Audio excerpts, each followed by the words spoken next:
বুদ্ধিমান শিয়াল ও একটি বুড়ির গল্প। ভূমিকা। এক ঘন অরণ্যে দুটি বুদ্ধিমান শিয়াল বাস করত, শঙ্কর ও রামু। তারা দুজনেই ছিল খুব চালাক ও দুষ্টু। কাহিনী। একদিন শঙ্কর ও রামু অরণ্যে ঘুরে বেড়াচ্ছিল, তখন তারা দেখতে পেল এক ঝুপড়িতে এক বৃদ্ধা মহিলা একা বসে আছেন। বৃদ্ধা মহিলার কাছে ছিল অনেক মূল্যবান জিনিসপত্র।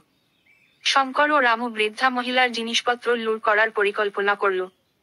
শঙ্কর বৃদ্ধা মহিলার কাছে গিয়ে বলল, মা, আমি একজন ভ্রমণকারী। আমার অনেকক্ষণ ধরে হাঁটাচলা করছে। আমি কি আপনার ঝুপড়িতে কিছুক্ষণ বিশ্রাম নিতে পারি?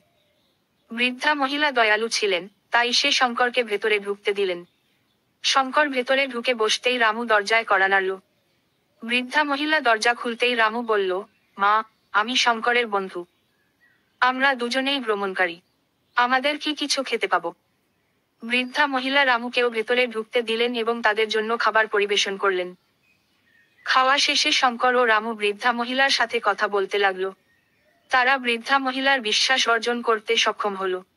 কিছুক্ষণ পরে বৃদ্ধা মহিলা ঘুমাতে চলে গেলেন। তখনই শঙ্কর ও রামু তার ঘর থেকে সব মূল্যবান জিনিসপত্র লুট করে পালিয়ে গেল। সংঘাত। শঙ্কর ও রামু লুট করা জিনিসপত্র নিয়ে অরণ্যের গভীরে চলে গেল। তারা জিনিসপত্র ভাগ করে নেওয়ার সিদ্ধান্ত নিল। কিন্তু জিনিসপত্র ভাগ করার সময় তাদের মধ্যে ঝগড়া শুরু হয়ে গেল।